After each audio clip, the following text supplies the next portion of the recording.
A quinta-feira do Internacional, obviamente, é marcada por uma das eliminações traumáticas que o Beira-Rio viveu ao longo dos últimos anos. Foram quase 45 mil torcedores que acompanharam o 0-0 contra o Melgar e a consequente eliminação nos pênaltis, com Edenilson, Depena, Tyson errando as suas penalidades. O vestiário pós-jogo foi repleto de posicionamentos. Mano Menezes falou sobre a sua versão de o porquê as coisas deram erradas e se mostrou um pouco irritado, um pouco insatisfeito com alguns questionamentos feitos. Edenilson chamou a responsabilidade, veio na zona mista, falou com os jornalistas, não indicou um fim de ciclo e falou sobre algumas coisas que estão dando errado na sua passagem pelo Internacional. Tyson foi outro que parou na zona mista, falou com jornalistas e explicou o porquê esse Inter não consegue ser campeão, porque esse Inter não está pronto para ser campeão. Do lado de fora, protestos, jogadores sendo ofendidos e até princípios de confusão na saída dos atletas no estádio Beira-Rio. Esse é o Diário do Inter KTO, de quinta-feira, 11 de agosto de 2022. Tudo bem, gente? Obrigado pela participação aqui. Não esquece de deixar teu like, te inscrever, de ativar as notificações. Bora falar do Internacional aqui no A Dupla.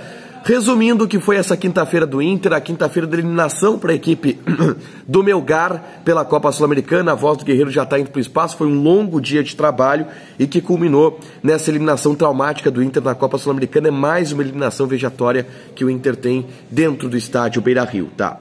Eu começo falando sobre o jogo, obviamente, que é o que determinou tudo isso. Eu já gravei um vídeo fazendo um resumo da partida, o que deu certo, o que deu errado, quais foram os erros do Mano, o Edenilson sendo eleito o vilão pela torcida. Eu gravei esse vídeo logo depois que o jogo acabou. Então, se você quer saber a análise, o relato do jogo, vai nesse vídeo aqui. Mas eu começo a falar sobre o pós-jogo. Por quê? Eu fui para a entrevista coletiva do técnico Mano Menezes. E já na primeira pergunta, que foi a minha, é que eu disse como explicar para o torcedor que tinha tanta expectativa, que estava tão iludido com a possibilidade de conquistar um título, que agora tudo acabou. E o Mano soltou uma frase que para mim é o emblema de todo o pós-jogo que a gente teve aqui no estádio Beira-Rio. Segundo o Mano, ele falou para os atletas no vestiário que às vezes os times não ganham porque não estão prontos para serem campeões. E essa é a visão do Mano Menezes. O Inter ainda não está pronto para ganhar um título, ainda não está pronto para ser campeão. Ele falou sobre o jogo e aí ele se mostrou um pouco irritado com algumas perguntas. O que eu achei errado da parte do Mano. O Bruno Soares, por exemplo, colega da Rádio Grenal, fez uma relação que eu acho muito pertinente sobre o jogo contra o Avaí, onde havia uma grande expectativa e o Inter não ganhou. O jogo contra o Botafogo, onde o Inter sai por 2-0 na frente e consegue entregar para o Botafogo mesmo tendo um jogador a mais. Essa partida contra o Melgar. Jogos relativamente mais tranquilos, onde o torcedor estava de sangue doce, vamos ganhar, e o Inter toma uma paulada. E jogos mais complicados, como contra o Atlético Mineiro, como contra o Flamengo, como contra o Colo-Colo, onde talvez não se esperasse que o Inter desse respostas e o Inter deu. E o Mano disse que essa pergunta era fora de contexto, que não existia uma relação de uma coisa com a outra, que puxar jogos antigos era oportunismo. Discordo veementemente no Mano, mas ele deu esse pré-chilique em entrevista coletiva. Depois ele foi perguntado pelo Colar sobre a questão envolvendo o fato do Inter não ter entrado ligado no jogo hoje. E aí ele disse que o Lucas Colar, do Voz do Gigante, estava sendo incoerente na pergunta, que o Colo-Colo fez um gol porque o Inter entrou desligado contra o Colo-Colo, mas depois teve poder de reação e que hoje o Inter teve todo o tempo ligado. Foi o discurso do Mano Menezes, tá? Ele não exatamente conseguiu explicar o que deu errado na visão dele. Ele foi muito mais pela linha de o futebol, nós jogamos bem, tentamos, não deu certo, que foi o discurso do Internacional também em outras eliminações, com outros técnicos, com outros jogadores.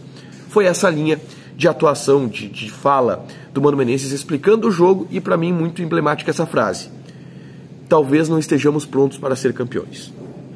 Zona mista, que é onde eu estou. Edenilson falou.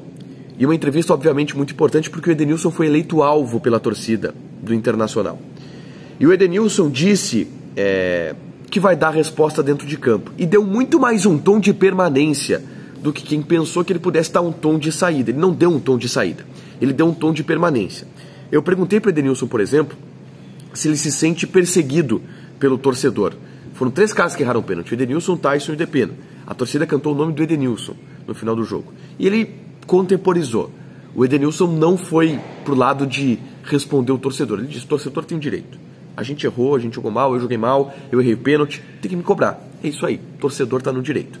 O que é uma percepção, o que é uma fala muito correta, eu acho, do Edenilson, tá? E muito de quem indica que quer uma permanência aqui. Tá, e que vê o seu futuro aqui. O Edenilson todo momento falou como jogador do Inter e todo momento falou como projetando o seu futuro para jogador do Inter. E por que eu faço esse destaque? Porque, obviamente, quando o jogo acabou, o que estava na cabeça de todo mundo? Cara, o Edenilson já pediu para sair outras vezes por causa do ambiente. Hoje o ambiente está ruim de novo, o cara vai pedir para sair. Não, o Edenilson veio aqui e se colocou como jogador do Inter, como quem vai ficar no Internacional e como quem não cogitou qualquer tipo de saída. Algo que a gente vai repercutir com certeza nos próximos dias, porque eu acredito que na sexta-feira a gente deve ter posicionamentos dos dirigentes do Internacional para ter uma ideia do que vai fazer o Edenilson e o que o Inter vai fazer em relação a essa eliminação. O Edenilson disse também que a falta de títulos machuca bastante ele. Tive que vir para cá porque apagaram a luz ali. E o Edenilson disse que isso é um fato que machuca bastante ele, que atrapalha bastante a passagem dele no Inter. E que talvez por isso o torcedor pegue um pouco no pé dele, mas que ele sente bastante essa falta de títulos porque ele mesmo, o Edenilson, entende que veio aqui para ganhar títulos. Então ele sente bastante essa falta de títulos que ele tem na sua passagem pelo Internacional, tá? O Taison falou na Zona Mista e disse que o seu rendimento do Taison, e eu considerei ele o pior jogador em campo do Internacional, de fato foi abaixo do que todo mundo esperava e do que ele mesmo projetava. Foi um desempenho muito ruim. E aí ele, cara, assumimos a responsabilidade, o torcedor tem que cobrar, é isso aí mesmo, a gente trabalhou, mas as coisas acabaram não dando certo.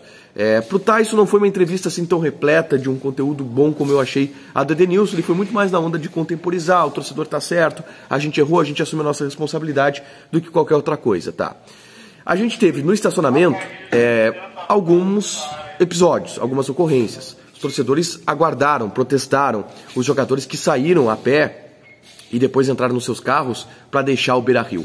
Houve algumas situações de protestos. E amanhã, inclusive, eu vou trazer alguns detalhes, alguns vídeos e algumas informações de bastidores sobre esse ambiente, tá? Do vestiário dos jogadores e da saída dos jogadores. Porque tem algumas informações que eu tô apurando e que acho que vale um vídeo amanhã. Mas a situação ela não foi boa. O clima ele foi tenso na saída também dos jogadores aqui no estádio Beira-Rio. Para fechar, senhores, vamos falar de KTO. Eu me dei mal porque eu apostei na vitória do Inter, né? Tava pagando 1.3 a vitória do Internacional. Quem apostou no empate se deu bem, 3.5. Joga lá na KTO, te registra, coloca o cupom ADUPLA, que tu ganha 20% de bônus em cima do teu primeiro depósito. E muito obrigado a todo mundo que está participando do grupo do ADUPLA no Telegram.